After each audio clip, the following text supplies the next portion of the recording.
जय श्री राम दोस्तों, आपका स्वागत है ममता हिंदी कहानियां चैनल में। यहाँ पर आपको मिलेंगी दिल को छू जाने वाली प्रेरणादायक कहानियां। अगर आपको हमारी कहानियां पसंद आए तो वीडियो को लाइक करें, चैनल को सब्सक्राइब करें और अपने सुझाव कमेंट में जरूर दें। आपके सहयोग से आपका अपना चैनल ज्यादा से ज्यादा लोगों तक पहुंच पाए। धन्यवाद।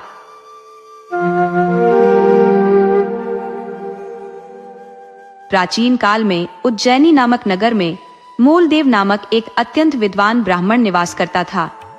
उसकी मेधा और कुशाग्र बुद्धि के चर्चे दूर दूर तक फैले हुए थे। उसने अनेक विद्वानों और पंडितों को शास्त्रार्थ में पराजित किया था, जिसके कारण वह वेदों और शास्त्रों का प्रकांड ज्ञाता माना जाता था। मूलदेव का एक अंतरंग मित्र था, शशि। एक दिन शशि ने मूलदेव के समक्ष एक विलक्षण प्रस्ताव रखा। उसने कहा, मूलदेव, तुम वाक्पटुता में निपुण हो और तुम्हारी ख्याति चतुर्दिक व्याप्त है। क्यों न हम पाटलिपुत्र की ओर प्रस्थान करें और वहां अपना नाम रोशन करें। शशि का सुझाव सुनकर मूलदेव को प्रसन्नता हुई। उसने कहा, मित्र, मैंने भी पाटलिपुत्र के बारे में बहुत कुछ सुना है। उसे विद्वानों का नगर कहा जाता है। मैं वहां के बुद्धिजीवियों की मेधा को परखना भी चाहूंगा। अगले ही दिन दोनों मित्र पाटलिपुत्र की यात्रा पर निकल पड़े। मार्ग में जब वे एक नगर की सीमा पर पहुंचे तो उन्हें नदी किनारे एक स्त्री कपड़े धोती हुई दिखाई दी। शशि ने कहा, मित्र, चलो इस स्त्री से पूछते हैं कि नगर में ठहरने का उपयुक्त स्थान कहाँ मिलेगा। मूलदेव ने सहमति में सिर हिलाया और दोनों उस स्त्री के पास गए। शशि ने पूछा, देवी, क्या आप बता सकती हैं कि यहाँ यात्रियों के ठहरने का स्थान कहाँ मिलेगा? स्त्री ने उत्तर दिया, मैं तो केवल इतना जानती हूँ कि इस नदी के जल में मछलियां रहती हैं और भंवरे कमल पुष्पों में। यात्रियों के ठहरने का स्थान कहाँ है, इसका ज्ञान मुझे नहीं। उसके उत्तर को सुनकर दोनों मित्र एक दूसरे का चेहरा देखने लगे। शशि ने कहा, क्या तुमने समझा? यह कह रही है कि इसे यात्रियों के ठहरने के स्थान का पता नहीं। मूलदेव ने खींच भरे स्वर में कहा, हमने तो एक साधारण प्रश्न पूछा था और इसने मछलियों और भंवरों की कहानी सुना दी। ये सीधे मना भी कर सकती थी। खैर, चलो किसी और से पूछ लेते हैं। आगे बढ़ते हुए उन्होंने देखा कि एक मकान के दरवाजे पर एक बालक बैठा हुआ था। उसके सामने गरम और ताजा भोजन की थाली रखी थी, लेकिन वह बालक थाली की ओर देखते हुए रो रहा था। शशि ने कहा, मूलदेव, इस बालक को देखो। इसके सामने इतना स्वादिष्ट भोजन है, फिर भी यह रो रहा है। मूलदेव बोले, शशि, ये स्त्री अब तक जितने भी व्यक्तियों से हमारी भेंट हुई है उनमें सबसे अधिक चतुर प्रतीत होती है। मैंने निश्चय कर लिया है मित्र, मैं तो इससे विवाह करूंगा और विवाह के बाद इसे उचित सबक सिखाऊंगा। शशि ने मुस्कुराते हुए कहा, मूलदेव, जहां तक इस युवती से विवाह का प्रश्न है, मैं तुम्हारी बात से सहमत हूं।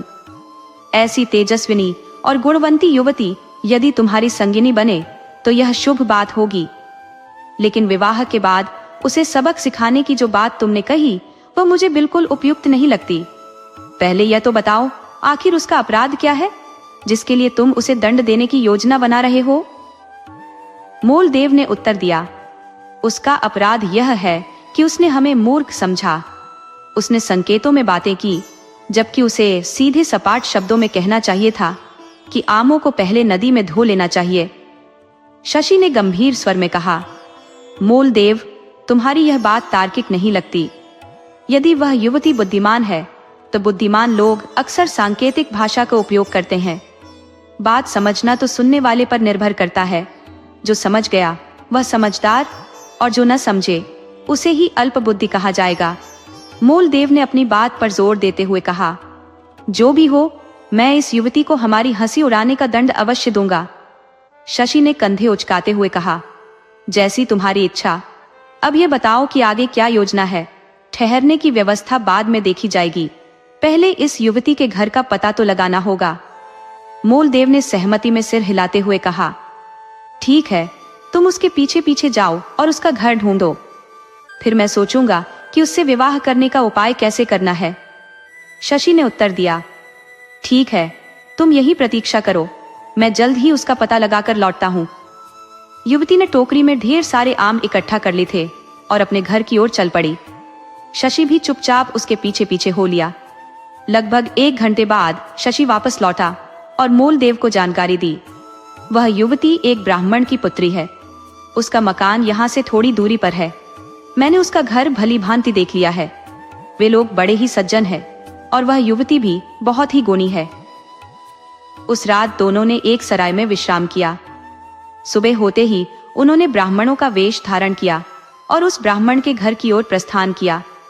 उनके घर के पास पहुंचकर दोनों दरवाजे से थोड़ा हटकर बैठ गए और जोर जोर से वेदों के श्लोकों का उच्चारण करने लगे।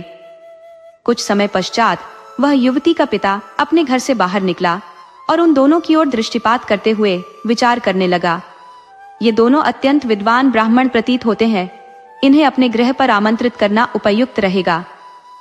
ये सोचकर वे मूलदेव और शशि के समीप पहुंचे और जिज्ञासु भाव से बोले, महाशय, आप तो इस नगर के निवासी प्रतीत नहीं होते, कृपया बताइए आप दोनों कहाँ से पधारे हैं? मूलदेव ने नम्रता से उत्तर दिया, हम दोनों मायापुरी नगर से आए हैं। हमारा उद्देश्य प्राचीन विद्या का अध्ययन करना है। पिता ने सहानुभूतिपूर्ण स्वर में कहा, मायापुरी तो अत्यंत दूरस्थ स्थान है। वहां से यहाँ तक का मार्ग तय करने में आपको अवश्य कठिनाइयों का सामना करना पड़ा होगा। शशि ने मुस्कुराते हुए उत्तर दिया, विशेष कठिनाई नहीं हुई। कुछ प्राप्त करने के लिए त्याग अपरिहार्य है। शशि के विचारशील उत्तर से प्रभावित होकर पिता बोले, वर्षा ऋतु का आरंभ हो चुका है। मेरा विनम्र निवेदन है कि आप दोनों इस 4 मास के वर्षा काल को मेरे आवास पर अतिथि बनकर व्यतीत करें। मूलदेव तो यही चाहता था, किंतु उसने अपनी प्रसन्नता प्रकट नहीं की। उसने गंभीरता से कहा, महाशय, हम आपके यहाँ केवल एक शर्त पर ठहर सकते हैं। 4 महीने पूर्ण होने पर हम जो भी वस्तु आपसे मांगेंगे, आपको वह हमें प्रदान करनी होगी। पिता ने आत्मविश्वास से कहा, निःसंदेह मैं आपको अवश्य वह दूंगा जो मेरे लिए देने योग्य होगा। इस प्रकार मूलदेव और शशि उस युवती के पिता के घर रहने लगे। वे कई बार युवती और उसके पिता से मिलते, परंतु अपने परिवर्तित वेश के कारण युवती उन्हें पहचान नहीं सकी। पिता की आदेशानुसार वह यथाशक्ति उनकी सेवा करती रही। युवती अत्यंत बुद्धिमान, श्रद्धालु और आतिथ्यशील थी। 4 माह का समय बीत गया। एक दिन मूलदेव ने पिता से कहा, महाशय, आपके यहाँ रहते हुए 4 माह पूर्ण हो गए हैं। इस अवधि में आपने और आपकी कन्या ने हमें जो सम्मान और सेवा प्रदान की, उसके लिए हम अत्यंत आभारी हैं। अब कृपया हमें प्रस्थान करने की अनुमति प्रदान करें। पिता का मुखमंडल उदास हो गया। वे बोले, मूलदेव, सच कहता हूँ, तुम दोनों अत्यंत सज्जन व्यक्ति हो। तुम्हारे साथ समय बिताकर मुझे भी हर्ष की अनुभूति हुई, किंतु तुम्हारे अध्ययन में विघ्न न हो, इसलिए तुम्हें रोकने का आग्रह नहीं कर सकता। विदा के समय उन्होंने कहा, महाशय, एक बात आपको स्मरण कराना चाहता हूँ। मूलदेव ने निसंकोच कहा, हमने 4 महीने पूर्व एक शर्त रखी थी। अब उस शर्त के अनुरूप आपको वह वस्तु प्रदान करनी होगी। उस युवती के पिता ने कहा, मैं समझ गया। ब्राह्मण, मैंने तुम्हें उपहार स्वरूप कुछ देने का वचन दिया था, तो मांगो। जो कुछ देना संभव होगा मैं तुम्हें अवश्य दूंगा। मूलदेव ने निर्भीक होकर कहा, अपनी पुत्री का विवाह मेरे साथ कर दीजिए। उसकी यह मांग सुनकर लड़की का पिता आश्चर्यचकित रह गया। कुछ क्षणों के लिए उसने गहन विचार किया। उसे लगा कि यह ब्राह्मण कुमार न केवल योग्य है, बल्कि अत्यंत विद्वान भी है। उसकी पुत्री इसके साथ सुखी रहेगी और इसकी यह मांग भी न्यायोचित है। ऐसे में इसे ठुकराना अनुचित होगा। यह सोचकर उसने मूलदेव की मांग स्वीकार कर ली और अपनी बेटी का विवाह उसके साथ कर दिया। विवाह के उपरांत जब पति पत्नी एकांत में मिले तो मूलदेव ने अपनी पत्नी से पूछा, क्या तुमने मुझे पहचाना? पत्नी ने उत्तर दिया, नहीं, मैंने तो तुम्हें नहीं पहचाना। मूलदेव ने मुस्कुराते हुए कहा, चलिए मैं ही तुम्हें याद दिला देता हूँ। मैं वही व्यक्ति हूँ, ठंडे और गर्म आम वाला, जिसे तुमने उस दिन मूर्ख बनाया था। मूलदेव की यह बात सुनकर उसकी पत्नी मुस्कुराई और चुटकी लेते हुए बोली, शहरी चतुराई को समझने में देहाती भोलेपन को थोड़ा समय लग जाता है। पत्नी की इस बात को सुनकर मूलदेव का चेहरा क्रोध से तमतमा उठा। उसने बड़बड़ाते हुए कहा, तुम स्वयं को अत्यंत चतुर समझती हो, है ना? अब देखो, मैं यह देहाती गंवार तुम्हें हमेशा के लिए छोड़कर यहाँ से बहुत दूर चला जाऊंगा और तुम शहरी बुद्धि जीवन भर यही सोचती रहोगी। मूलदेव की धमकी सुनकर भी उसकी पत्नी के चेहरे पर न तो भय की छाया दिखी, न ही कोई उदासी। इसके विपरीत उसने चुनौतीपूर्ण स्वर में उत्तर दिया, बेशक चले जाइए, लेकिन मेरा दावा है कि आप लौटकर मेरे पास ही आएंगे, और वह भी मेरे बच्चे के पिता बनकर। मूलदेव ने व्यंग्यात्मक स्वर में कहा, अरे मूर्ख स्त्री, जब मैं तुम्हारे साथ मिलन ही नहीं करूंगा तो तुम्हारा बच्चा कैसे जन्म लेगा? तुम केवल एक मुंहफट स्त्री हो, इसके अतिरिक्त और कुछ नहीं। अब मैं भी देखता हूँ कि तुम अपनी बात कैसे सिद्ध करती हो। ये कहकर दोनों चुप हो गए और सोने चले गए। रात्रि के अंतिम पहर में मूलदेव चुपचाप उठा। उसने अपनी अंगूठी, जिस पर उसका नाम खुदा हुआ था, धीरे से अपनी पत्नी की उंगली में पहना दी और दबे पांव घर से बाहर निकल गया। योजना के अनुसार शशि पहले से ही उसका इंतजार कर रहा था। दोनों तेजी से उज्जैनी की ओर प्रस्थान कर गए। अगले प्रातः जब मूलदेव की पत्नी ने अपनी आंखें खोली तो उसने पाया कि उसका पति बिस्तर से गायब है। उसने घर के कोने कोने में खोजबीन की, लेकिन जब कहीं भी उसका अता पता नहीं मिला तो उसे आभास हो गया कि उसके पति ने अपनी धमकी को सच कर दिखाया है और उसे छोड़कर चला गया है। वह व्याकुल हो उठी और विचारमग्न होकर बैठ गई कि किस प्रकार अपने पति को पुनः प्राप्त किया जाए। उसी क्षण उसकी दृष्टि अपनी उंगली में पहनी हुई अंगूठी पर पड़ी। उस अंगूठी पर खुदे मूलदेव के नाम और उनके नदर के नाम को देखकर उसकी आंखों में आशा की एक किरण झलक उठी। उसने सोचा, वह निश्चित रूप से अपने नगर को ही गए होंगे। अब मुझे वहां जाकर यह सिद्ध करना होगा कि मैं भी अपनी बात से पीछे हटने वाली नहीं हूं। ये विचार मन में आते ही वह अपने पिता के पास पहुंची और बोली, पिताजी, मेरे पति ने मुझे त्याग दिया है और यहाँ अकेला छोड़कर चले गए हैं। अब मैं यहाँ रहकर अपने दुख को और नहीं सहन कर सकती। मैं तीर्थ यात्रा पर जाना चाहती हूँ ताकि इस पीड़ा से मुक्ति पा सकूं। पिता ने अपनी बेटी की मानसिक अवस्था को भली भांति समझा। उनके पास धन धान्य और सेवकों की कोई कमी नहीं थी। उन्होंने अपनी बेटी को पर्याप्त धन और सहायक प्रदान कर तीर्थ यात्रा की अनुमति दे दी। मूलदेव की पत्नी ने धन और सेवकों के साथ एक भव्य डोली में सवार होकर उज्जैनी की ओर प्रस्थान किया। रास्ते में एक नगर में ठहरकर उसने नृत्य प्रस्तुत किया और राजकुमारियों जैसी भव्य पोशाकें खरीदी। राजसी वस्त्रों से सुसज्जित होकर पूरे ठाट बाट के साथ वह उज्जैनी पहुंची। उसके इस वैभवपूर्ण स्वरूप को देखकर नगरवासी उसे एक राजकुमारी मान बैठे। नगर में पहुंचने के बाद उसने नगर के बाहरी क्षेत्र में एक भव्य शिविर स्थापित किया और अपने सेवकों को आदेश दिया कि वे नगर में जाकर उसके अद्वितीय सौंदर्य की चर्चा करें। सेवक और सेविकाएं उज्जैनी की गलियों में उसकी रूप माधुरी की प्रशंसा करते घूमने लगे। मूलदेव की पत्नी के अनुपम रूप की चर्चा सुनकर एक दिन प्रसिद्ध नर्तकी देवदत्ता उसके पास आई। उन्होंने पूछा, आप कहां से पधारी हैं? आपका नाम क्या है और आप किस नगर की निवासी हैं? उसने उत्तर दिया, मेरा नाम सुमंगला है। मैं कामरूप नगर से यहाँ आई हूँ। मैंने अपने नगर में उज्जैनी की महान संस्कृति और परंपराओं के विषय में बहुत सुना था। उन्हीं को जानने और देखने की अभिलाषा में यहाँ आई हूँ। देवदत्ता ये सुनकर प्रसन्न हो गई और बोली, यह तो बहुत ही उत्तम निर्णय किया आपने। आपके नृत्य की प्रशंसा मैंने सुनी है, इसी कारण मैं स्वयं आपसे मिलने चली आई हूँ। मेरा नाम देवदत्ता है और मैं भी एक नर्तकी हूँ। मूलदेव की पत्नी ने देवदत्ता का स्वागत अत्यंत आदर भाव से किया और उसे अपने कक्ष में आमंत्रित कर सम्मानित किया। देवदत्ता उसके इस व्यवहार से अत्यधिक प्रभावित हुई। उसने सुमंगला से कहा, बहन, इस शिविर में निवास करना आपके योग्य नहीं प्रतीत होता। यदि आप चाहे तो मैं आपके लिए किसी उत्कृष्ट आवास का प्रबंध कर सकती हूँ। सुमंगला ने उसका प्रस्ताव सहर्ष स्वीकार कर लिया। तब देवदत्ता उसे अपने संग ले गई और अपने भव्य महल में उसके ठहरने की व्यवस्था की। सुमंगला की अप्रतिम सुंदरता और अद्वितीय आकर्षण की चर्चा शीघ्र ही शशि तक पहुंची। उसकी इस ख्याति से आकृष्ट होकर शशि उससे मिलने की उत्कंठा में व्याकुल हो उठा। उसने एक दूत को बहुमूल्य उपहारों के साथ सुमंगला के पास भेजा ताकि उससे मिलने की स्वीकृति प्राप्त कर सके। दूत ने सुमंगला से कहा, देवी, मेरे स्वामी ने आपको सादर प्रणाम कहा है और ये उपहार भेंट स्वरूप भेजे हैं। सुमंगला ने उत्तर दिया, अपने स्वामी से कहिए कि मैं उपहारों को अधिक महत्व नहीं देती।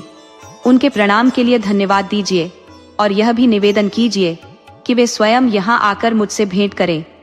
दूत ने लौटकर शशि को सब बातें बता दी। ये सुनकर शशि ने रात में उत्तम वस्त्र धारण किए और सुमंगला से मिलने के लिए निकल पड़ा। जब वह महल के प्रथम द्वार पर पहुंचा तो एक महिला द्वारपाल ने उसे भीतर जाने से रोक दिया। उसने कहा, महाशय, हो सकता है कि आपने अपने घर पर स्नान किया हो, परंतु यहाँ प्रवेश तभी संभव है जब आप पुनः स्नान करें। शशि ने सोचा, ये तो अजीब नियम है, परंतु सुमंगला से मिलने की तीव्र आकांक्षा के कारण उसने स्नान करने का निर्णय ले लिया। सेविका उसे स्नान गृह में ले गई, जहां अन्य महिला सेविकाओं ने उसकी सेवा की। जब तक वह स्नान समाप्त कर सका, तब तक रात का एक पहर बीत चुका था। वह दूसरे द्वार पर पहुंचा, जहां उसे एक और सेविका ने रोक लिया। उसने कहा, महाशय, हमारी मालकिन से मिलने के लिए आपको विशेष वस्त्र धारण करने होंगे। कृपया पीछे के कक्ष में जाकर यह पोशाक धारण करें। शशि पुनः स्नान गृह में लौटा और सेविकाओं ने उसे विशेष वस्त्र पहनाए। इस प्रक्रिया में रात का दूसरा पहर भी समाप्त हो गया। तीसरे द्वार पर उसे स्वादिष्ट व्यंजनों का स्वाद लेने को कहा गया। शशि को और अधिक विलंब हुआ और रात का तीसरा पहर भी समाप्त हो गया। अंततः जब वह सुमंगला से मिलने के लिए चौथे और अंतिम द्वार पर पहुंचा, तो वहां तैनात महिला द्वारपाल ने उसे कठोर स्वर में रोक दिया। वह बोली, आप जैसे प्रतिष्ठित पुरुष होकर रात्रि के समय एक स्त्री से भेंट करना चाहते हैं? लौट जाइए महाशय, अन्यथा आप अपने लिए अनावश्यक मुसीबत निमंत्रित कर लेंगे। हताश शशि अपने निवास लौट आया। बिस्तर पर लेटे लेटे उसने सोचा, देवी सुमंगला निश्चित ही चतुराई और बौद्धिक कौशल में अद्वितीय है, तभी उन्होंने इतनी कुशलता से मुझे यहाँ से वापस भेज दिया। इन्हीं विचारों में खोए हुए वह सो गया। अगले दिन उसने अपने मित्र मूलदेव को यह पूरी घटना सुनाई। ये सुनते ही मूलदेव ने क्रोधित होकर कहा, अमित, एक साधारण नर्तकी ने तुम्हारा अपमान किया है।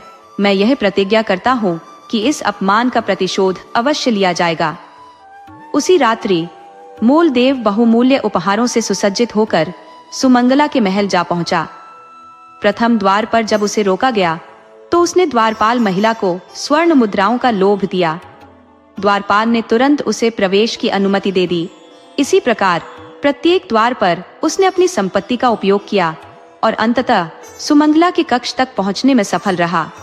अंतिम द्वार पर उसने द्वारपाल को एक चमचमाते हीरे का हार सौंपते हुए कहा, इसे अपनी स्वामिनी के पास ले जाइए और उनसे कहिए कि मूलदेव उनसे भेंट करना चाहता है। योजना सफल रही, क्योंकि यह सब सुमंगला की सोची समझी रणनीति का हिस्सा था। कुछ ही क्षणों में मूलदेव सुमंगला के सम्मुख उपस्थित हो गया। सुमंगला की छवि और परिवेश के इस रूप में मूलदेव उसे पहचान नहीं पाया। उसने कहा, देवी, आपका सौंदर्य अतुलनीय और अत्यंत मनोहारी है। मेरे पास ऐसे शब्द नहीं है जो आपके सौंदर्य की यथोचित प्रशंसा कर सके। सुमंगला ने उसका भव्य स्वागत किया, उसे एक सुशोभित आसन पर विराजमान कराया और अपनी मोहक नृत्य कला से उसे मंत्रमुग्ध कर दिया। मूलदेव उसकी कलात्मक प्रतिभा से अभिभूत हो गया। जब सुमंगला ने उसे पुनः आने का निमंत्रण दिया तो उसकी प्रसन्नता का कोई पारावार नहीं रहा। इसके पश्चात मूलदेव प्रतिदिन सुमंगला से मिलने आने लगा। एक दिन सुमंगला ने मुस्कुराते हुए कहा, मूलदेव, मैं यहाँ मात्र अपनी कलाओं का प्रदर्शन करने नहीं आई हूँ। मेरा उद्देश्य एक योग्य जीवन साथी की खोज करना था और वह तलाश अब पूरी हो चुकी है। मैंने तुम्हें अपना जीवन साथी चुन लिया है। क्या तुम मुझसे विवाह करने के लिए सहमत हो? मूलदेव, जो पहले ही उसके सौंदर्य और आचरण से आकृष्ट हो चुका था, ने तुरंत सहमति दे दी। दोनों का विवाह धूमधाम से संपन्न हुआ और मूलदेव सुमंगला के साथ उसके महल में निवास करने लगा। समय इसी प्रकार बीतने लगा। एक दिन सुमंगला ने विचार किया, मैं जिस उद्देश्य से यहाँ आई थी वह अब पूर्ण हो चुका है। मूलदेव का अंश मेरे गर्भ में है। अब मुझे पाटलिपुत्र लौट जाना चाहिए। ये सोचकर उस बुद्धिमान स्त्री ने अगले दिन मूलदेव से कहा, स्वामी, मुझे अपने राजा का संदेश प्राप्त हुआ है। उन्होंने मुझे अविलंब अपने नगर लौटने का आदेश दिया है। तो क्या तुम चली जाओगी? मूलदेव ने निराशा भरे स्वर में पूछा। जाना तो अनिवार्य है, सुमंगला ने उत्तर दिया। ये राजा की आज्ञा है। यदि मैं नहीं गई तो वे क्रोधित होकर मुझे दंड देंगे, किंतु तुम चिंतित मत हो, मैं शीघ्र लौट आऊंगी। अगले ही दिन सुमंगला उज्जैनी से प्रस्थान कर गई। उसके जाने के बाद मूलदेव व्यथित और उदास रहने लगा, परंतु सुमंगला एक बार उज्जैनी छोड़ने के पश्चात कभी लौटकर नहीं आई। समय बीतता गया। धीरे धीरे मूलदेव ने सुमंगला की वापसी की आशा को त्याग दिया और अपने जीवन में आगे बढ़ गया। उधर पाटलिपुत्र पहुंचने के कुछ समय बाद सुमंगला ने एक पुत्र को जन्म दिया। वह अपने पुत्र के पालन पोषण में संलग्न हो गई। 12 वर्षों का समय बीत गया और उसका पुत्र विभिन्न विद्याओं में निपुण हो गया। एक दिन खेलते समय एक बालक ने उस पर कटाक्ष करते हुए कहा, तुम तो बिना बाप के बेटे हो। ये सुनकर बालक का हृदय आहत हो गया। वह सीधे अपनी माँ के पास पहुंचा और पूछा, माँ, सच सच बताओ, मेरे पिता कौन है और वे कहाँ रहते हैं? सुमंगला का मन द्रवित हो उठा। उसने अपने पुत्र को पूरी घटना सुनाई और बताया, तुम्हारे पिता का नाम मूलदेव है।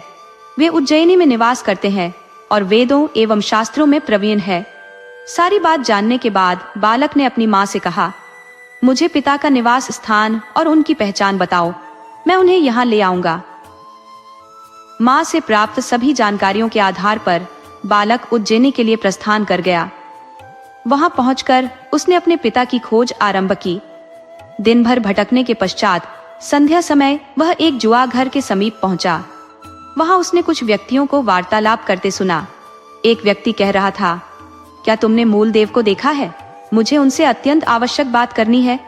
दूसरे ने उत्तर दिया, हाँ, मैंने उन्हें देखा है, वे इस समय जुआ घर में हैं।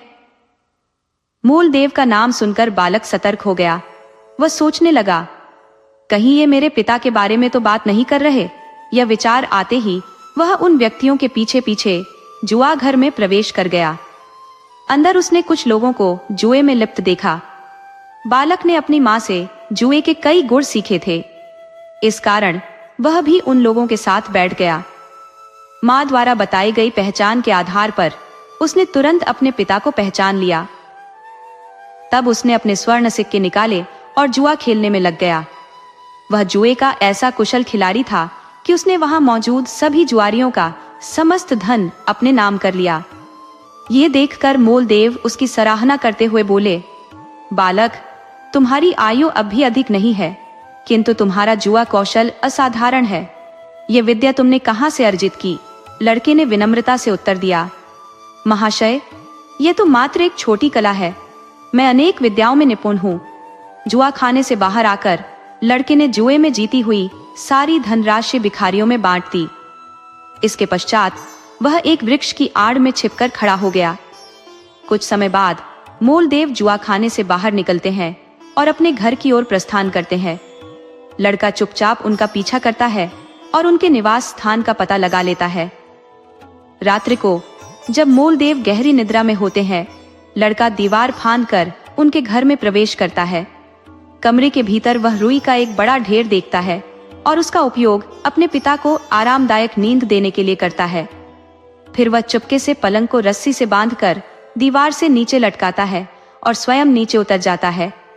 अगले दिन जब मूलदेव जागते हैं तो देखते हैं कि उनका पलंग गायब है। ये देखकर वे स्तब्ध और शर्मिंदा हो जाते हैं। वे बाजार जाकर नया पलंग खरीदने का विचार करते हैं। वहां वे उस लड़के को देखते हैं जो उनके पलंग को बेचने की चेष्टा कर रहा होता है। मूलदेव उससे पूछते हैं, इस पलंग की क्या कीमत है? लड़का मुस्कुराते हुए उत्तर देता है, यह पलंग उसी व्यक्ति को मिलेगा जो मुझे एक अनूठी और आश्चर्यजनक कहानी सुनाएगा।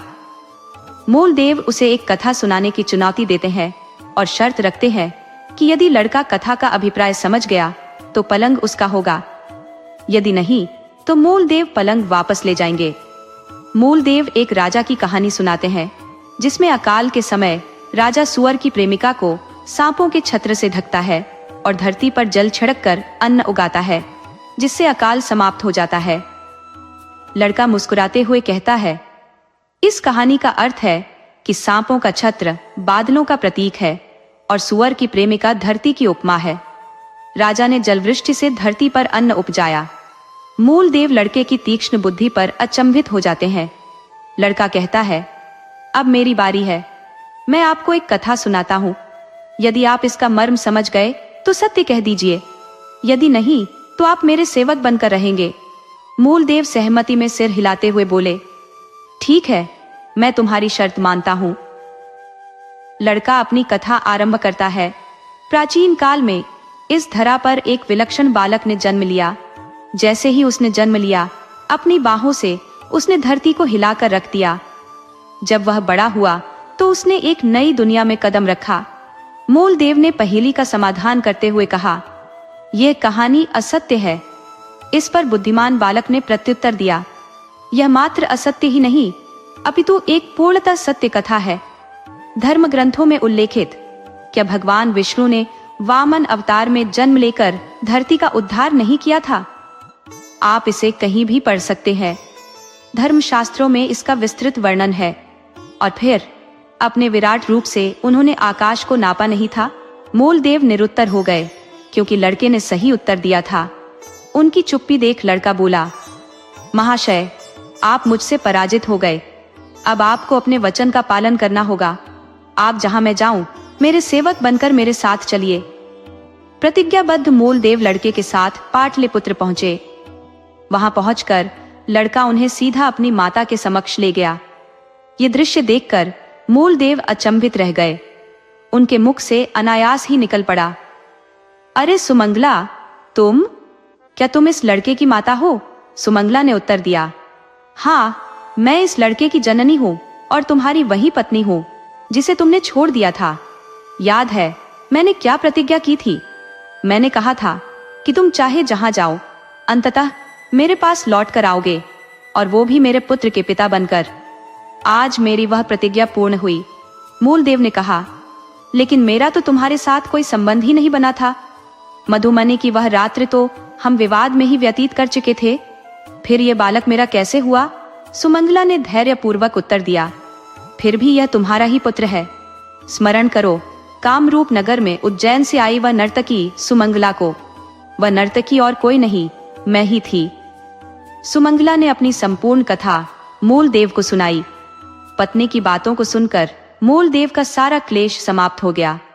उन्होंने अपने पुत्र को आलिंगन में भर लिया और उस पर अपना स्नेह बरसाने लगे। सुमंगला ने मुस्कुराते हुए पूछा, अब तो हमें छोड़कर कभी नहीं जाओगे? मूलदेव ने हंसते हुए उत्तर दिया, कदापि नहीं। अब तो मैं चाहकर भी नहीं जा सकता। मेरे पुत्र ने मुझे संसार में परास्त कर अपना सेवक बना ही लिया है। इस पर तीनों ने एक साथ हंसी का जोरदार ठहाका लगाया। दोस्तों, आपको कहानी कैसी लगी? अपने सुझाव कमेंट करना न भूले। तो चलिए आज की अगली कहानी शुरू करते हैं।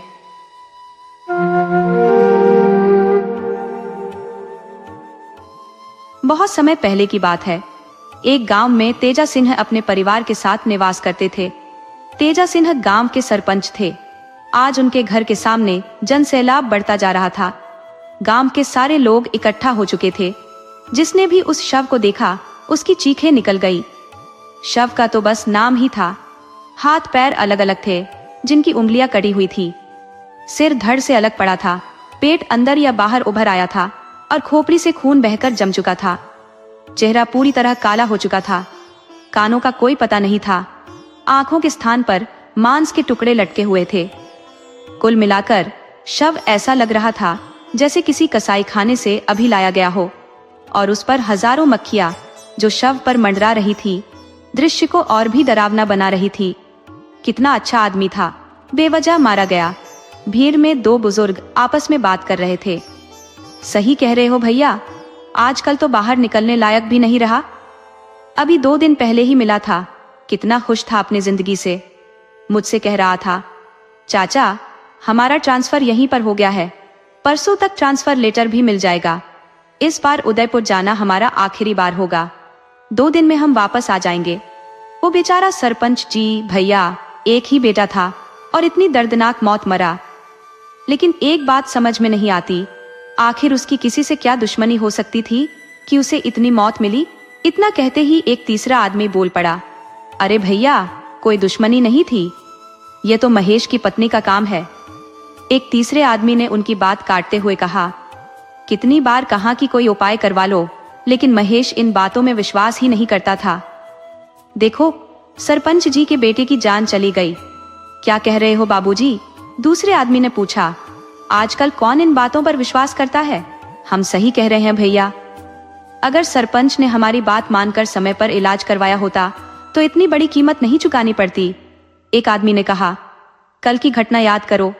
जब महेश की मौत की खबर आई तो नरेश की बहन खुशी मना रही थी। क्या कह रहे हो राम बाबू? एक मृत औरत खुशी कैसे मना सकती है? दूसरे आदमी ने अचंभित होकर पूछा। अरे भैया, यह तो हमने अपनी आंखों से देखा। अगर तुम मेरी बात पर विश्वास नहीं करते तो मन्नू से पूछ लो। भीड़ में से मन्नू को बुलाते हुए कहा गया, मन्नू, जरा यहाँ आओ और भैया को कल रात की घटना बताओ। मन्नू ने कहा, हाँ चाचा, राम बाबू चाचा सही कह रहे हैं। जैसे ही महेश भैया की मौत की खबर आई, हमारे घर की छत पर रोने पीटने की आवाजें आने लगी और खटखट की विचित्र आवाजें सुनाई देने लगी। ऐसा लग रहा था जैसे छत पर कोई पत्थर फेंक रहा हो।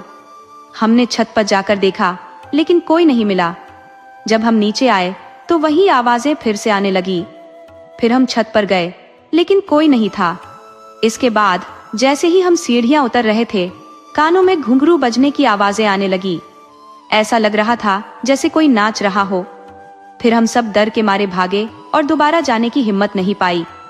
पूरी रात धड़कन और पायल की आवाजें आती रहीं। चाचा, दिन भर बाबा कहते रहे कि वह खुशी मना रही थी।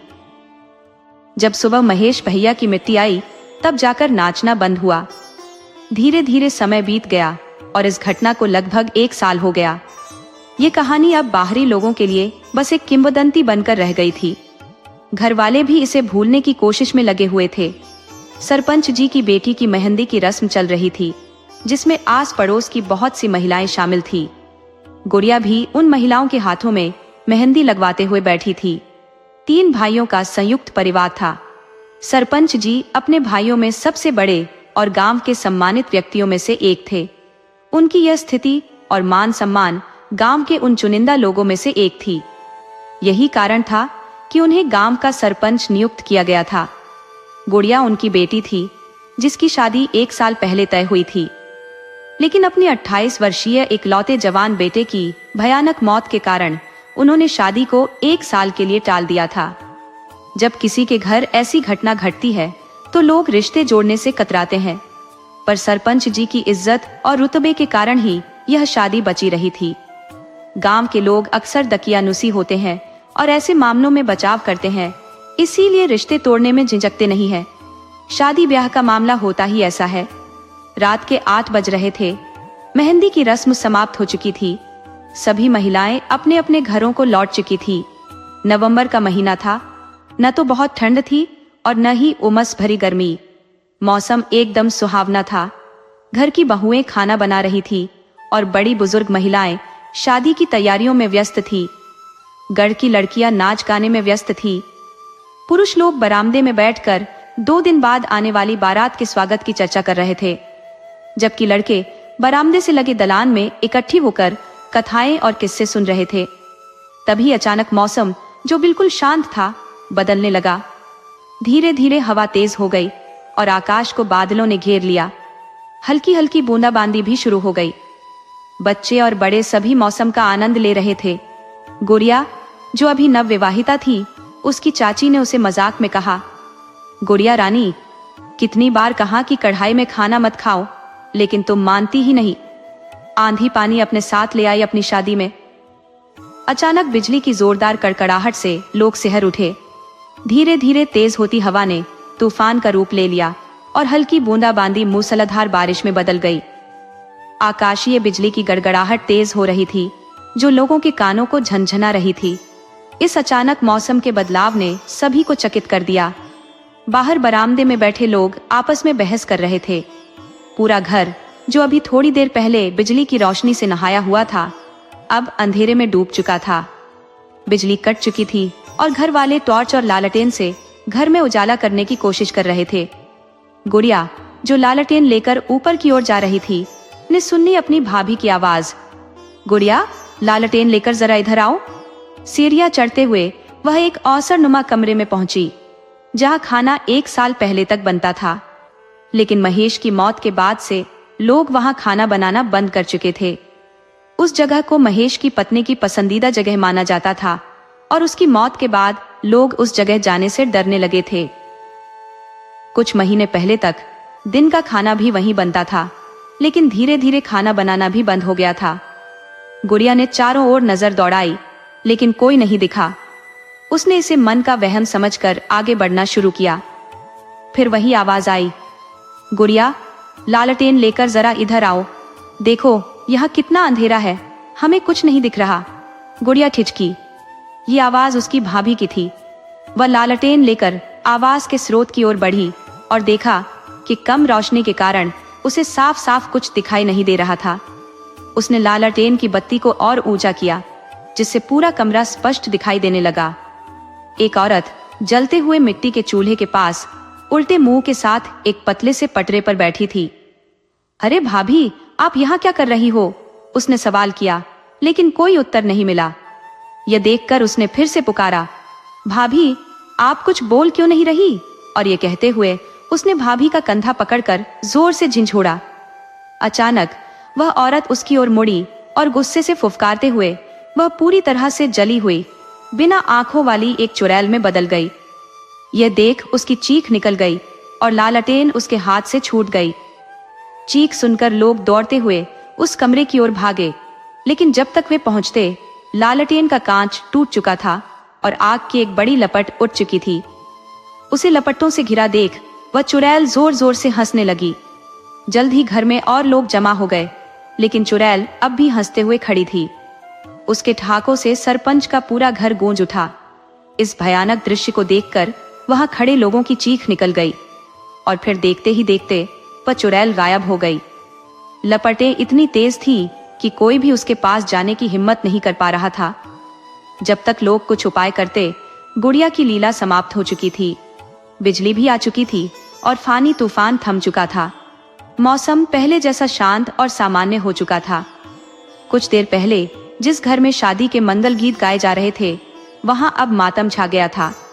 सरपंच जी के घर में फिर से लोगों की भीड़ इकट्ठा हो गई थी। जिसने भी यह सुना कि एक रात पहले यहाँ क्या हुआ था, उसे विश्वास करना मुश्किल हो रहा था। घर के अंदर से आती रोने धोने की आवाजें सुनकर लोगों के दिल दहल उठे थे। किसी ने भीड़ में कहा, ये तीसरी मौत है सरपंच जी के घर में, हमें नहीं लगता कि वह किसी को छोड़ेगी।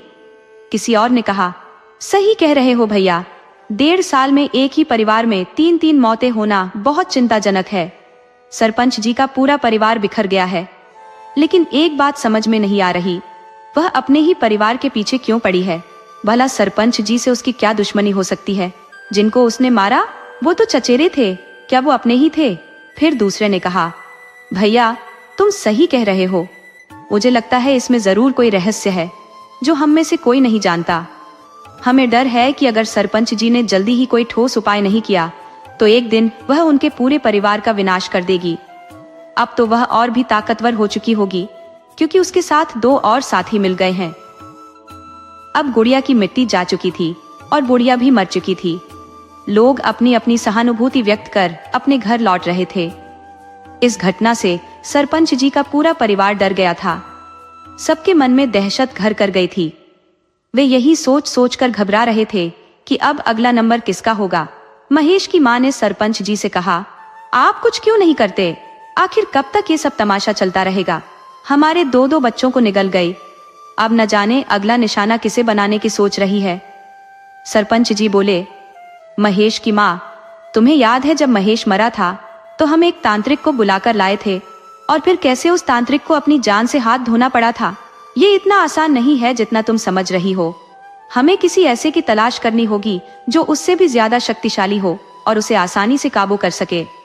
तुम थोड़ी धीरज धरो, महेश की मां ने जवाब दिया। कैसे धीरज धरे हम?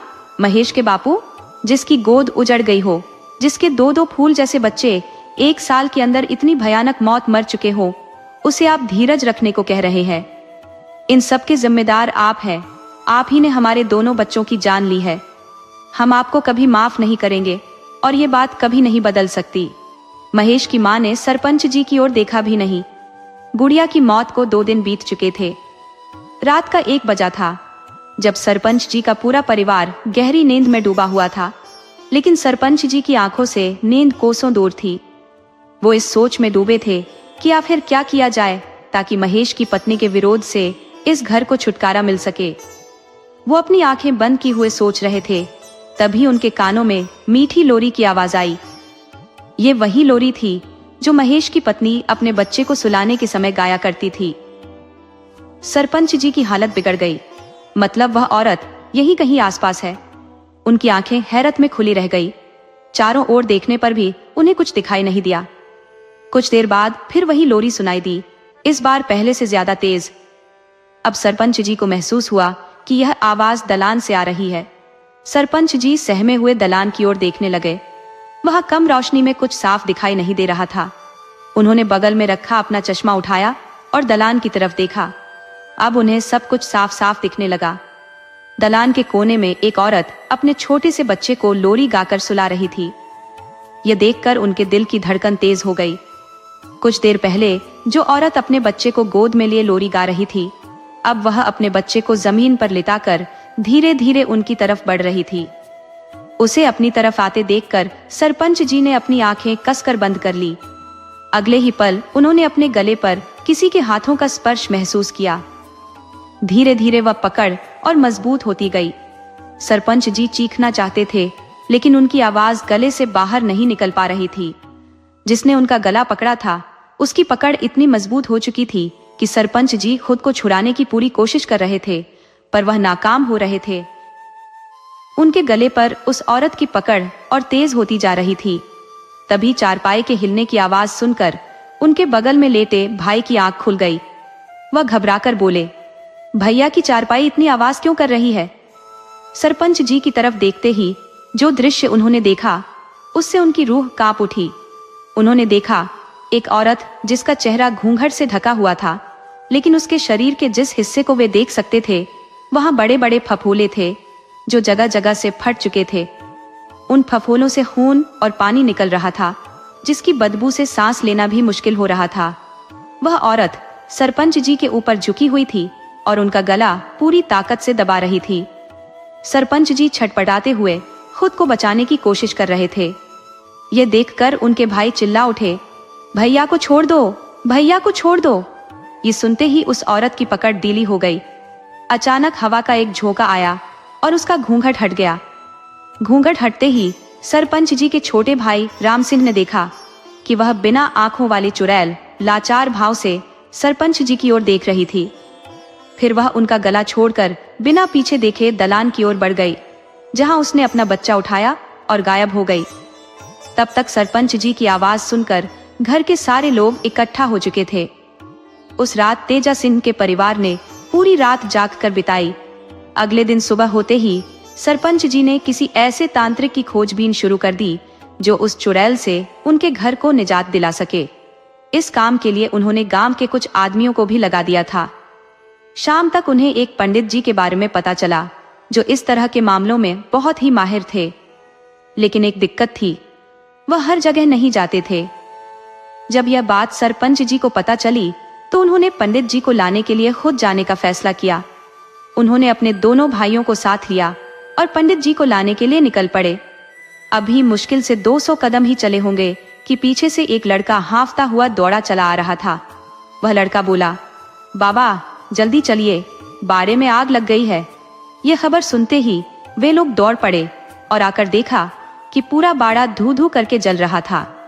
अंदर से मवेशियों की करुण पुकार और राम बहाने की चीखें सुनाई दे रही थी।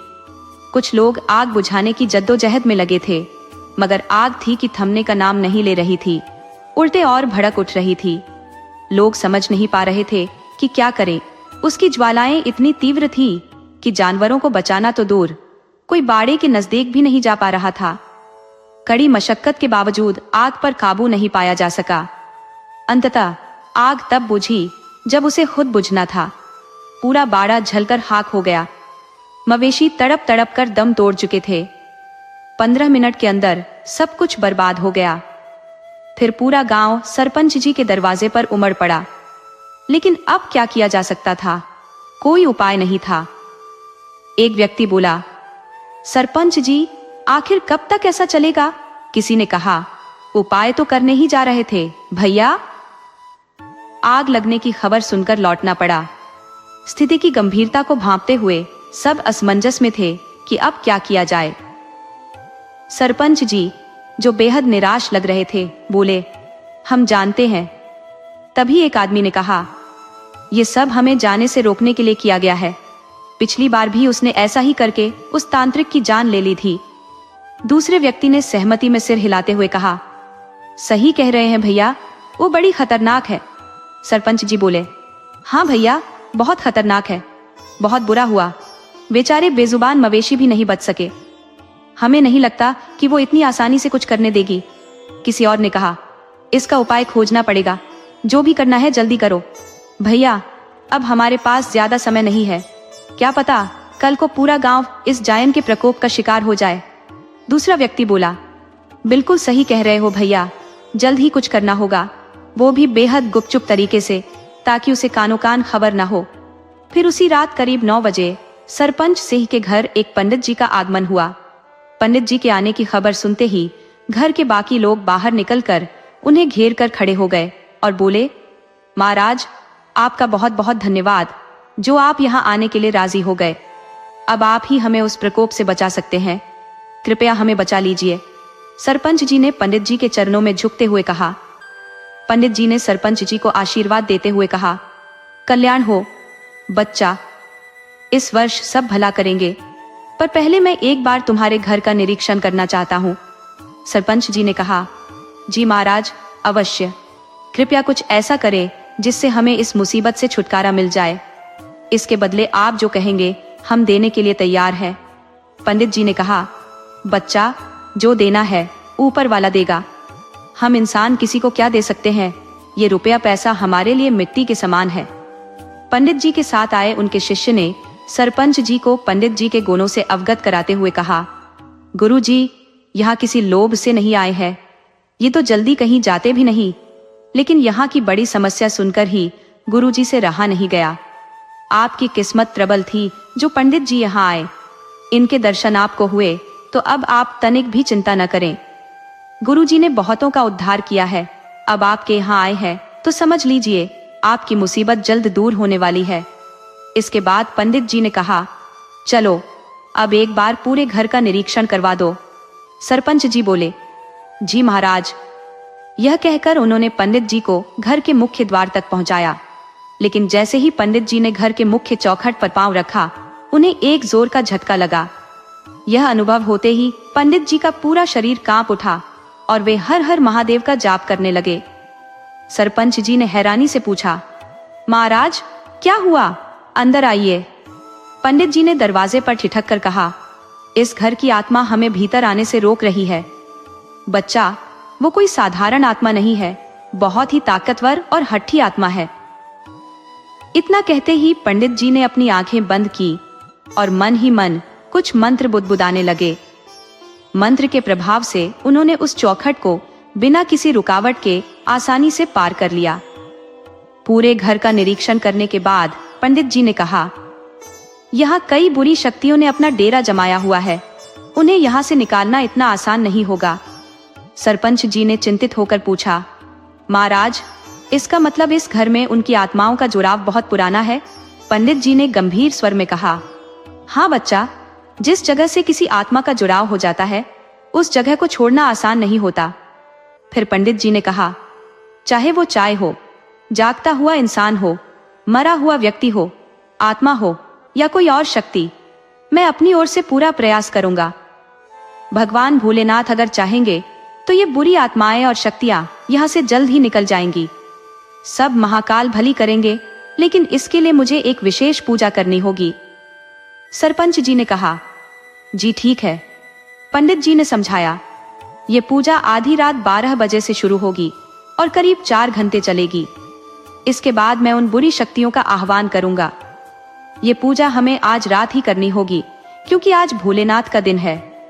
अगर ये पूजा उनके दिन और समय पर की जाती है तो महाकाल प्रसन्न हो जाते हैं और इस कार्य को हर हाल में सफल बनाते हैं। हर हर शंभो, जय महाकाल।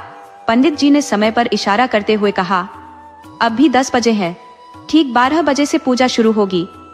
तब तक उस पूजा के लिए कुछ विशेष सामग्रियों का इंतजाम कर ले। एक बात और, इस पूजा में परिवार के हर सदस्य की उपस्थिति जरूरी है, इसलिए ध्यान रहे कि आज रात कोई न सोए। रात 12 बजते ही पंडित जी ने पूजा शुरू कर दी। जैसा कि उन्होंने कहा था, परिवार के सभी सदस्य उस पूजा में मौजूद रहे। पूजा करीब 4 घंटे चली, जिसमें पंडित जी ने मंत्रों का जप किया। ये जप उपांशु जप कहलाता है, जिसमें आवाज तो नहीं आती, लेकिन मंत्रों की ध्वनि सुनी जा सकती है। इस पूजा के दौरान घर के प्रत्येक सदस्य को हवन कुंड में बारी बारी से हवन सामग्री डालनी थी। पूजा समाप्त होते ही बुरी शक्तियों के आह्वान का समय आया। आह्वान शुरू करने से पहले पंडित जी ने पूरे घर वालों को समझा दिया था कि चाहे कुछ भी हो जाए, डरना नहीं है और न ही अपने स्थान से हटना है। फिर उन्होंने आह्वान की प्रक्रिया शुरू की, जिसमें साबर मंत्रों का सहारा लिया। साबर मंत्र जल्दी सिद्ध होते हैं और इस वाचिक जप में उच्च स्वर में मंत्रों का उच्चारण किया जाता है। पंडित जी मंत्रों का उच्चारण कर रहे थे कि करीब 15 मिनट के बाद अचानक जोर की हवा चलने लगी। हवा इतनी तेज थी कि आंगन में रखा सारा सामान उड़ने लगा और घर में धमक की आवाजें आने लगी। पूरा घर इस प्रकार से हिलने लगा मानो जैसे भूकंप आ गया हो। लेकिन पंडित जी ने सबको पहले ही तैयार कर दिया था, इसलिए कोई न डरा और न ही अपनी जगह से हिला। उस बुरी शक्ति ने हवा के माध्यम से शिवजी के दीपक को बुझाने की कोशिश की, लेकिन सफल नहीं हो पाई। पंडित जी ने इसका इंतजाम पहले से ही कर रखा था। उन्होंने उस पूरे स्थान को सुरक्षा घेरे में बांध दिया था, ताकि बुरी शक्ति कितनी भी कोशिश कर ले, कोई अनिष्ट न कर पाए। पंडित जी का ध्यान बिना भटके मंत्र उच्चारण पर लगा हुआ था। तभी वहां एक जलती हुई स्त्री की आकृति प्रकट हुई। मंत्रों के प्रभाव से वह धीरे धीरे अपने असली रूप में आने लगी। उसके असली रूप में आते ही उसका अट्टहास घर में गूंजने लगा, जिसे देखकर सभी घर वाले सहम उठे और डर के मारे एक दूसरे का हाथ थाम लिया। लेकिन पंडित जी बिना रुके मंत्रों का जाप जारी रखते हैं। उस बुरी शक्ति ने पंडित जी को चेतावनी देते हुए कहा, पंडित, इस मंत्र को बोलना बंद कर, वरना तेरा भी वही हाल होगा जो उस तांत्रिक का हुआ था। पंडित जी ने शांत स्वर में कहा, तुझे लगता है कि तू मुझे रोक सकती है? ये तेरी भूल है। बुरी शक्ति जोर से हंसने लगी और कहने लगी, तू मुझे बुला तो लिया पंडित, पर मुझे वश में करना इतना आसान नहीं। तू मुझे अपने बस में नहीं कर सकता। पंडित जी मंत्र उच्चारण करते करते चांदी के पात्र में रखे जल को अंजुलि में लेकर उस पर छिड़क देते हैं। जल की पवित्रता देखकर वह स्त्री तड़पने लगती है और कहती है, तू ऐसा नहीं कर सकता। आखिर तुझे क्या चाहिए? पंडित जी ने उसे शांत करते हुए कहा, देख, मेरी तुझसे कोई दुश्मनी नहीं है। मैं सिर्फ इतना चाहता हूं कि तू अपने साथियों के साथ इस घर को छोड़कर चली जाए। उसने क्रोध में फुफकारते हुए कहा, मैं नहीं जा सकती। पंडित जी ने कहा, अगर तू मेरी बात मान लेगी तो मैं तेरी आत्मा को हमेशा के लिए मुक्त कर दूंगा, तुझे मोक्ष दिला दूंगा। तब वह जोर से चिल्लाते हुए कहने लगी, नहीं चाहिए मुझे कोई मोक्ष या मुक्ति, मुझे सिर्फ और सिर्फ बदला चाहिए। पंडित, क्या तू मेरा बदला दिला सकता है? बोल, क्या तू मेरी मदद करेगा? पंडित जी ने शांत स्वर में पूछा, किससे बदला लेना चाहती हो तुम, और किस बात का बदला लेना चाहती हो? वह बोली, सरपंच तेजा सिंह से पूछो। क्यों रे तेजा सिंह, क्यों नहीं बताता कि हमें क्या चाहिए? बोलना, अगर तू नहीं बोलेगा तो हम तुझे मौत के घाट उतार देंगे। चल, तैयार हो जा मरने के लिए, आज हम तुझे अपने साथ ही लेकर जाएंगे। ये कहते ही वह तेजा सिंह पर झपट पड़ी और उसका गला पूरी ताकत से दबाने लगी। उसे इस तरह अनियंत्रित होते देख पंडित जी ने एक बार फिर से पवित्र जल मंत्र पढ़ते हुए उस पर छिड़क दिया। जल पड़ते ही वह तेजा सिंह का गला छोड़कर पीछे हट गई और जलन से कराहने लगी। वह कहने लगी, पंडित, हमें छोड़ दो, हमने तुम्हारा क्या बिगाड़ा है जो तुम हमें इस तरह परेशान कर रहे हो? हम तो पहले से ही मरी हुई आत्मा है, दुखी और परेशान। हमें और मत सताओ, हमारी विनती सुनो, हमारा बदला पूरा हो जाने दो, फिर हम खुद ही यहाँ से चले जाएंगे। पंडित जी ने कठोरता से कहा, तुम ऐसे नहीं मानोगी। ठीक है, मैं तुझे दिखाता हूँ। और उन्होंने मंत्रों का उच्चारण शुरू कर दिया। यह देखकर चुड़ैल पंडित जी से गिड़गिड़ाने लगी, तुम हमें मुक्त करना चाहते हो ना? लेकिन एक बात जान लो, हम कभी मुक्त नहीं हो सकते जब तक हमारे दिल का बोझ हल्का नहीं हो जाता। हमारी आत्मा तभी मुक्त होगी जब हमें न्याय मिलेगा, और न्याय हमें बदला लेकर ही मिलेगा। उसकी बात सुनकर सरपंच जी, जो अब तक चुप थे, बोले, बहुत हुआ, रहम करो। तुमने हमारे दोनों बच्चों को मार दिया, अब तो हम पर रहम करो। वह हंसते हुए बोली, रहम? तुम रहम की बात कर रहे हो तेजा सिंह? क्या तुम भूल गए कि हमने भी तुमसे रहम की भीख मांगी थी? तुम्हारे सामने रोए थे, गिड़गिड़ाए थे, लेकिन तुमने हमारे ऊपर रहम किया नहीं ना? तो फिर हम तुम्हारे ऊपर क्यों करें? अगर तुम भूल गए हो तो हम तुम्हें याद दिला देते हैं। याद करो तेजा सिंह, जब तुमने हमारे ऊपर भरे समाज में चरित्रहीन होने का आरोप लगाया था, तुमने हमें पूरे गांव और समाज में कहीं भी मुंह दिखाने लायक नहीं छोड़ा था। तेजा सिंह का भाई, जो अब तक चुप था, कहने लगा, ये तुम क्या कह रही हो बहू? हमें कुछ समझ नहीं आ रहा। तुम अपनी गलती भैया पर क्यों डाल रही हो? उस रात क्या हुआ था, ये तो तुमने सबको बताया था। वह कहने लगी, बाबूजी, आप लोगों को कुछ भी नहीं पता है, इसलिए आप बीच में मत आइए। जो कुछ हुआ वह मात्र एक संजोग था, इसमें किसी का कोई दोष नहीं है। क्या तुम्हें लगता है कि हमें तुम्हारे जाने का दुख नहीं है? देखो महेश को, कैसे वह तुम्हारे और मुन्ने के जाने के बाद तुम्हारे गम में पागल हो गया था। देखो अपनी अम्मा को, एक दिन नहीं जाता जब वो तुम्हें और मुन्ने को याद न करती हो, और जिनसे तुम बदला लेना चाहती हो वह तुम्हारा ही परिवार है। महेश, अब तुम ही समझाओ बहू को, शायद वह तुम्हारी बात समझ जाए। महेश, जो मानसिक संतुलन खो चुका था, अपने चाचा की बात सुनकर उस चुड़ैल की आंखों में झांकने लगा। वह आंखें जो अब आंखें नहीं थी। तभी महेश के मुंह से वह नाम निकला जिसे सुनकर चुड़ैल की आत्मा बेहद भावुक हो गई, रूपा, मेरी रूपा। महेश के मुंह से अपना नाम सुनकर जो अब चुड़ैल बन चुकी थी, वह उसके प्यार के वशीभूत हो गई और उसकी आंखों में देखने लगी। देखते ही देखते वह जोर जोर से रोने लगी। हाँ महेश, हम तुम्हारी रूपा है। तुम हमें छोड़कर क्यों चली गई? क्यों? हम सब बताएंगे, लेकिन ऐसे नहीं। पूरे गांव को इकट्ठा करो, पंचायत लगाओ, हम बताएंगे कि हम तुमसे दूर क्यों गए। तेजा सिंह रूपा की इस बात से सहमत नहीं थे, लेकिन अपने भाई राम सिंह के आगे उनका बस नहीं चला। राम सिंह की बातों का मान रखते हुए सच्चाई जानने के लिए पूरे गांव और पंचों को खबर दी गई कि सरपंच तेजा सिंह के घर सभी को इकट्ठा होना है। सभी लोग यह जानने के लिए उत्सुक थे कि आखिर ऐसी कौन सी बात है जिसकी खातिर सरपंच जी ने इतनी सुबह हमें यहाँ बुलाया है। सब लोग इकट्ठा हो जाने पर रूपा, जो अब चुड़ैल बन चुकी थी, सबके सामने आ गई। उसके इस रूप को देखकर कुछ लोग डर के मारे थरथराने लगे, लेकिन इतनी भीड़ देखकर उनका अमर रोकने का साहस बना रहा। अब रूपा बोलने लगी, देखिए, आपको हमसे डरने की कोई जरूरत नहीं है। हम यहाँ किसी को नुकसान पहुँचाने नहीं आए हैं, हम तो बस अपनी बात रखने आए हैं। आप सबको यहाँ बुलाने का कारण सिर्फ एक है, वो बात जो मैं जीते जी आप लोगों तक नहीं पहुँचा पाई। ये किस्सा 2 साल पुराना है, जब हमारे परिवार के लोग उस प्रदेश में थे और उसी समय बुआ जी की बेटी की शादी थी।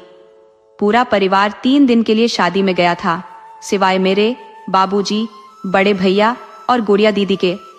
हम नहीं जा सके क्योंकि उस समय मुन्ना बहुत छोटा था और मेरी तबीयत भी ठीक नहीं थी। जिस दिन सब लोग शादी में गए थे, उसी रात की बात है। रात का वक्त था, करीब 1 बजे का। सब लोग खाना खाकर सोने चले गए थे। मैं भी अपने कमरे में सो रही थी। अचानक दरवाजे पर खटपट की आवाज आई, जिससे मेरी नींद खुल गई। मुझे लगा कि शायद दीदी होंगी, इसलिए दरवाजा खोल दिया, लेकिन सामने बड़े भैया खड़े थे जो शायद होश में नहीं थे।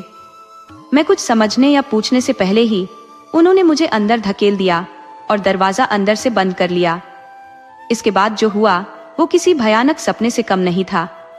बड़े भैया एक भूखे भेड़िए की तरह मुझ पर टूट पड़े। मैं चिल्लाती रही, उनसे अपनी इज्जत की भीख मांगती रही, रिश्ते की दुहाई देती रही, लेकिन उन्होंने मेरी एक भी बात नहीं सुनी। दुख की बात तो ये है कि गुड़िया दीदी, जो हमारे कमरे के बगल वाले कमरे में थी, वो मदद करने नहीं आई। जब आई तब तक बहुत देर हो चुकी थी। मैं लुटी पिटी रोते हुए बाबूजी के पास गई, लेकिन उन्होंने मेरी एक नहीं सुनी।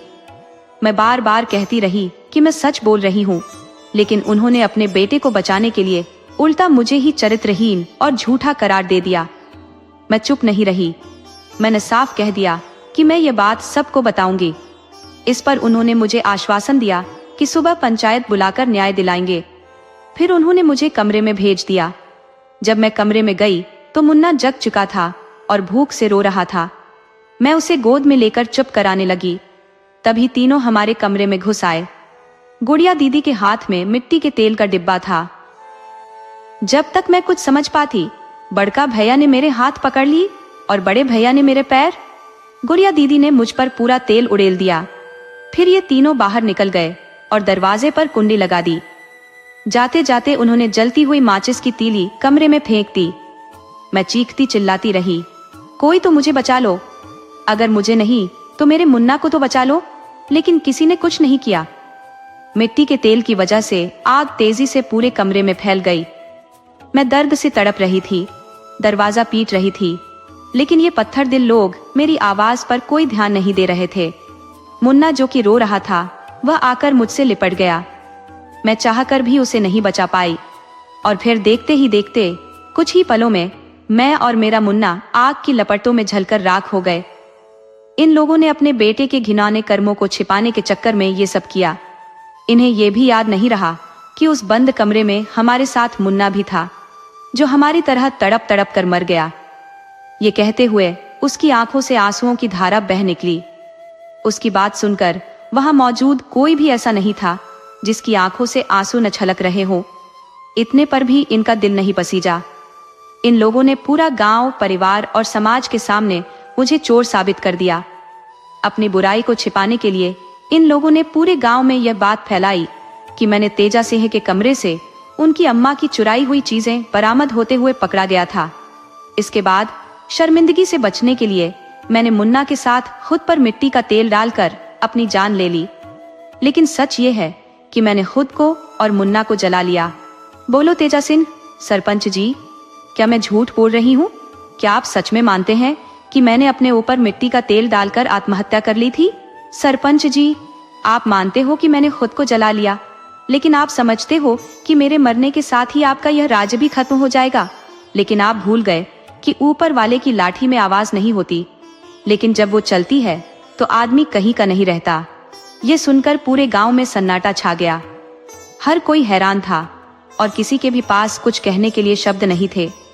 वहां मौजूद सबके चेहरे शर्म से झुक गए थे।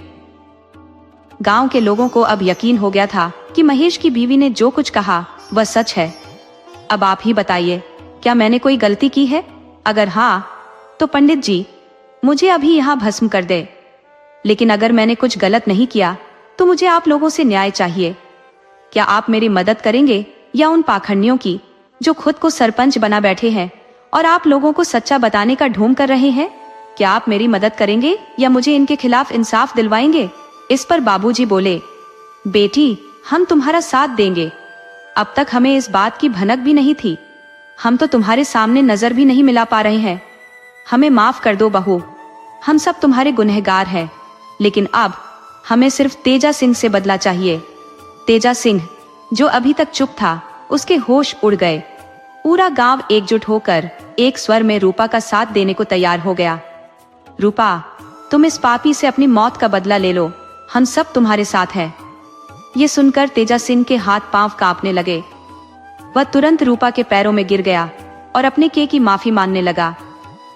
देखो रूपा बेटी, तुम्हारे साथ जो कुछ भी हुआ वह नहीं होना चाहिए था, लेकिन मैं मजबूर था। अपने बेटे के मोह में मैं अंधा हो गया था। मैं तुम्हारा दर्द नहीं समझ पाया, तेजा सिंह ने कहा। रूपा ने गुस्से में कहा, तुम्हारे बेटे के मोह में तुम्हें यह भी नहीं दिखा कि मैं भी किसी की बेटी हूँ, किसी की माँ हूँ और किसी की पत्नी हूँ। तुम्हें यह भी याद नहीं रहा कि हम तुम्हारी बहू हैं, तुम्हारे परिवार का हिस्सा है। तुम्हें जरा भी शर्म नहीं आई?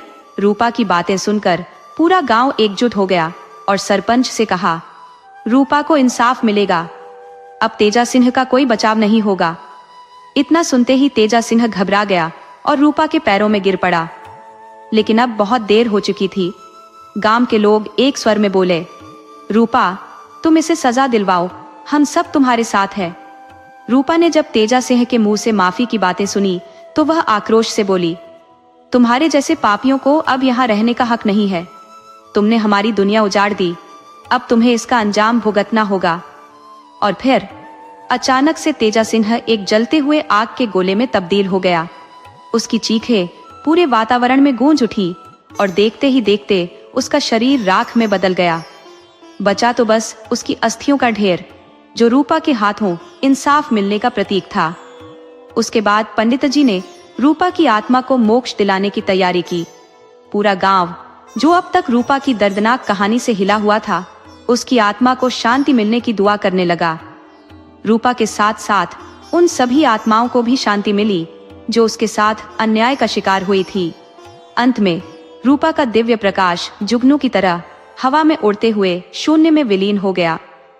दोस्तों, आपको कहानी कैसी लगी? अपने सुझाव कमेंट करना न भूले। तो चलिए आज की अगली कहानी शुरू करते हैं।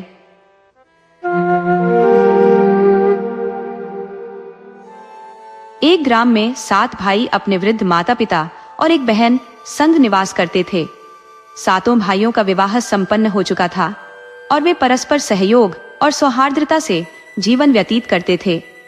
इन भाइयों में सबसे छोटा भाई था, जिसकी पत्नी असाधारण रूप से सुंदर और प्रज्ञावान थी। वह प्रतिदिन निष्ठापूर्वक पूजा अर्चना में समय व्यतीत करती और ईश्वर के प्रति उसकी गहरी आस्था थी। उसकी इस भक्ति से उसकी छाहों जेठानियों में ईर्ष्या उत्पन्न होती और वे सास ससुर को भी उसके विरुद्ध भड़काने में लगी रहती थी। बड़े 6 भाई कृषि कार्य में संलग्न रहते, जबकि छोटा भाई एक साहूकार के यहाँ नौकरी करता था। जब बड़े भाई खेतों में परिश्रम करते तो उनकी पत्नियों को भी उनके साथ श्रम करना पड़ता, किंतु छोटे भाई की पत्नी को खेतों में जाने की आवश्यकता नहीं होती थी, क्योंकि उसका पति नौकरी करता था। अतः वह घर में भोजन तैयार करने और अन्य घरेलू कार्यों में व्यस्त रहती। इस बात से भी उसकी जेठानियां कुढ़ती थी, क्योंकि उन्हें लगता था कि वह आरामदायक जीवन व्यतीत कर रही है, जबकि वे कठिन श्रम करने को बाध्य है। इस कारण वे उसे प्रताड़ित करने हेतु नई नई साजिशें रचती रहती। एक दिन जैसे ही सूर्यास्त हुआ, छोटा भाई अपनी नौकरी से लौट आया और बाकी 6 भाई भी खेतों से घर लौटे। स्नान ध्यान के उपरांत सभी भाई एकत्र होकर भोजन करने बैठे। उनके माता पिता और बहन भी भोजन में सम्मिलित हुए। भोजन के बाद भाइयों की पत्नियां भोजन करने बैठी। बड़ी जेठानियां शीघ्रता से भोजन समाप्त कर हाथ मुंह धोकर रसोई से बाहर निकल जाती, ताकि उन्हें किसी कार्य में हाथ न लगाना पड़े। बेचारी छोटी देवरानी अकेले ही पूरे घर और रसोई की सफाई करती, बर्तन धोती और रसोई को व्यवस्थित कर अंततः अपने कमरे में सोने जाती। वहां उसका पति उसकी प्रतीक्षा कर रहा होता। दोनों थोड़ी देर बातचीत करते और फिर विश्राम करते। उसका पति उसकी सरलता और निष्ठा से प्रभावित था, किंतु वह उसके भोलेपन के कारण चिंतित रहता, क्योंकि उसकी भाभियां उसका अनुचित लाभ उठाती थी।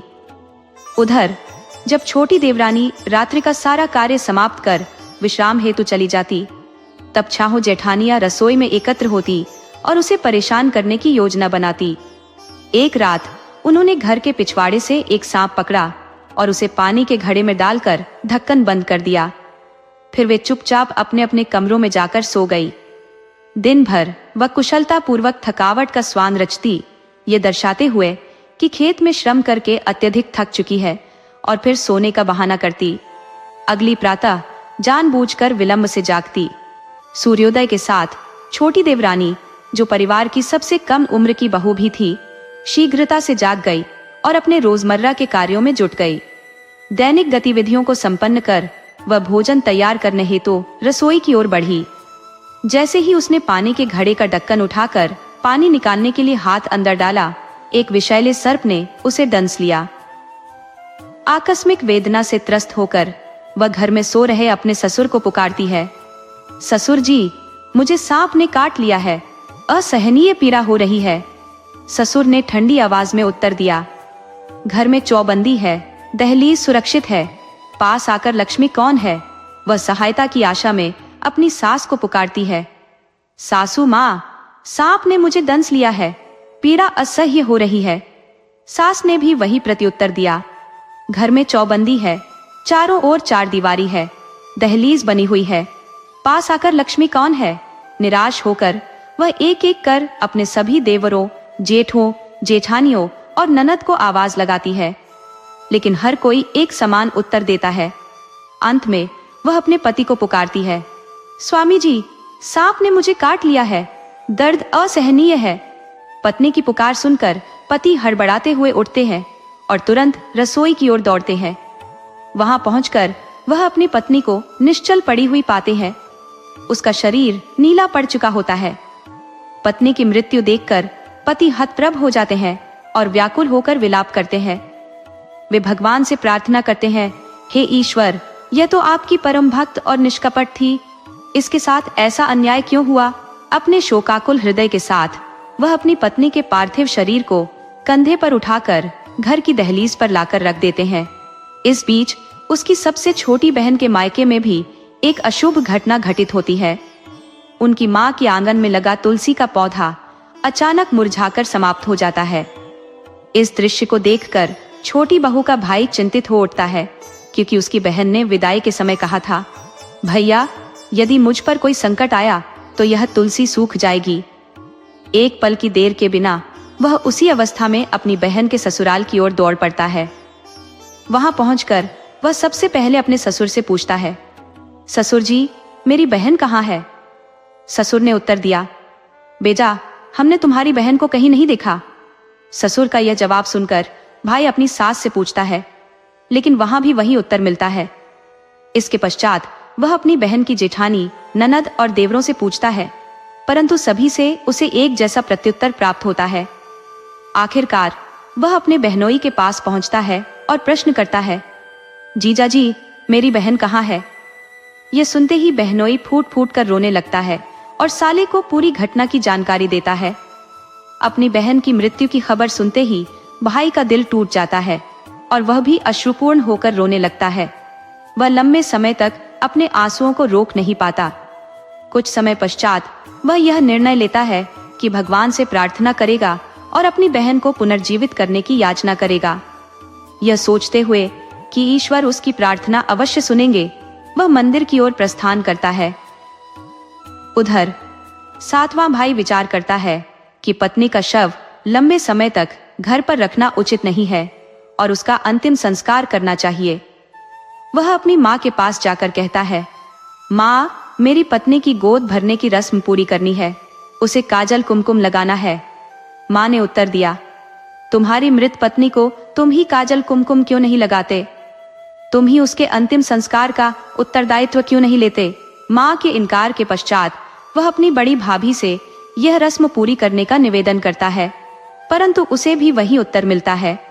इसके बाद वह दूसरी, तीसरी और इस प्रकार अपनी सभी 6 भाभियों से विनती करता है, परंतु कोई भी उसकी सहायता के लिए तैयार नहीं होती। जब कोई भी गोद भरने की रस्म पूरी करने के लिए तैयार नहीं हुआ तो उसने ठान लिया कि वह स्वयं ही इस कर्तव्य को निभाएगा। वह बाजार पहुंचता है और एक साड़ी की दुकान पर जाकर दुकानदार से कहता है, भाई, मुझे एक जरी की साड़ी और चोली चाहिए। दुकानदार पूछता है, इतनी रात को आपको साड़ी और चोली की आवश्यकता क्यों है? वह कहता है, आज मेरी प्रेयसी आग की लपटों में जलकर राख हो गई है। दुकानदार उसकी व्यथा को समझकर उसे जरी की साड़ी और चोली दे देता है। फिर वह फूलों की दुकान पर जाता है और फूल वाली से कहता है, फूल वाली माँ, मुझे फूलों की माला चाहिए। फूल वाली पूछती है, इतनी रात गए आपको फूलों की माला क्यों चाहिए? वह कहता है, आज मेरी प्रियतमा की बग्घी राख में तब्दील हो गई है। फूल वाली उसकी व्यथा को भांपकर उसे माला दे देती है। आखिर में वह पड़ोसन के पास जाता है और निवेदन करता है, पड़ोसन भाभी, मुझे काजल और कुमकुम दीजिए। पड़ोसिन ने पूछा, इतनी रात को आपको साज सज्जा की आवश्यकता क्यों पड़ गई? वह बोला, आज मेरी प्रियतमा प्रेम की अग्नि में समर्पित हो गई है। ये सुनते ही पड़ोसिन ने तुरंत उसे काजल और कुमकुम दे दिया। सारा सामान लेकर वह घर लौटा। उसने अपनी पत्नी के शव को नई साड़ी और चोली पहनाई, उसके बालों में फूलों की माला सजाई और काजल कुमकुम से उसका श्रृंगार किया। इसके बाद वह अपने पिता से बोला, पिताजी, मेरी पत्नी की चिता तैयार कर दीजिए। पिता ने कहा, यह तुम्हारी पत्नी है, तुम ही उसकी चिता सजाओ। पिता के इनकार के बाद उसने अपने बड़े भाई से अनुरोध किया, परंतु उन्होंने भी सहायता करने से मना कर दिया। वह एक एक करके सभी भाइयों के पास गया, लेकिन हर किसी ने इनकार कर दिया। निराश होकर वह पड़ोसियों के पास गया और बोला, पड़ोसी भाइयों, मेरी पत्नी की अर्थी सजाने में मेरी मदद करे। पड़ोसियों ने उसकी सहायता के लिए सहमति दे दी। अर्थी सजाकर उसने अपने पिता से पूछा, पिताजी, मैं उसे कहाँ अग्नि दूं? किस मार्ग से बाहर ले जाऊं? पिता बोले, उसे पिछवाड़े के दरवाजे से बाहर ले जाओ और सीमा के पार ले जाकर अग्नि देना। पिता की बात सुनकर उसे गहरा आघात हुआ। उसने अपनी माँ से पूछा, लेकिन माँ ने भी वही उत्तर दिया। इसके बाद उसने अपने भाइयों से एक एक कर पूछा, लेकिन उन्होंने भी वैसा ही कहा। आखिरकार उसने अपनी बहन से पूछा, बहना, मैं उसे कहाँ अग्नि दूं? किस रास्ते से बाहर निकालूं? बहन ने कहा, उसे मुख्य द्वार से ले जाना और तुलसी वृंदावन के पास अग्नि देना। बहन की बात मानकर उसने अपनी पत्नी का शव उठाया और मुख्य द्वार से बाहर निकला। पड़ोसियों की सहायता से तुलसी वृंदावन के पास चिता तैयार की और उसमें अग्नि दी। तभी उसका साला वहां पहुंचा। वह भगवान को प्रसन्न करके अपनी बहन को पुनर्जीवित करने का वरदान प्राप्त कर चुका था। भगवान ने उसे एक दिव्य छड़ी प्रदान की थी। उसने छड़ी अपनी बहन के मस्तिष्क पर घुमाई और देखते ही देखते उसकी बहन जीवित होकर उठ बैठी। उसके शरीर पर कोई भी घाव या निशान नहीं था और वह पूर्ण रूप से स्वस्थ दिखाई दी। बहन को जीवित देखकर उसका भाई और पति दोनों ही आनंदित हो उठे। इसके बाद बहन का भाई अपने बहनोई से बोला, अब तुम दोनों मेरे साथ मेरे घर चलो। वे तुरंत पालकी लेकर आए और उसमें बहन और बहनोई को बैठाकर बैंड बाजे के साथ अपने घर ले गए। उसकी बहन ने अपने जीवन को असीम शांति और संतोष के साथ व्यतीत करना शुरू किया, क्योंकि वह माता रानी की अनन्य उपासक थी। माता रानी ने उसकी और उसके भाई की प्रतिष्ठा बनाए रखी। उसके ससुराल वाले, जिनमें उसके ससुर, सास, देवरानी और जेठानी सम्मिलित थे, ने उसे कभी भी उचित सम्मान नहीं दिया। जीवन काल में भी उन्होंने उसकी कद्र नहीं की और मृत्यु के पश्चात भी उसके प्रति कोई श्रद्धा नहीं दिखाई। हालांकि देवरानी और जेठानी घर के संबंधों का अभिन्न हिस्सा मानी जाती है और कठिन समय में परिवार एकजुट हो जाता है, परंतु उसकी जेठानी ने भी उसके साथ सहयोग का कोई हाथ नहीं बढ़ाया। अगर आपको हमारी कहानियां पसंद आए तो वीडियो को लाइक करें, चैनल को सब्सक्राइब करें और अपने सुझाव कमेंट में जरूर दें। आपके सहयोग से आपका अपना चैनल ज्यादा से ज्यादा लोगों तक पहुंच पाए। धन्यवाद।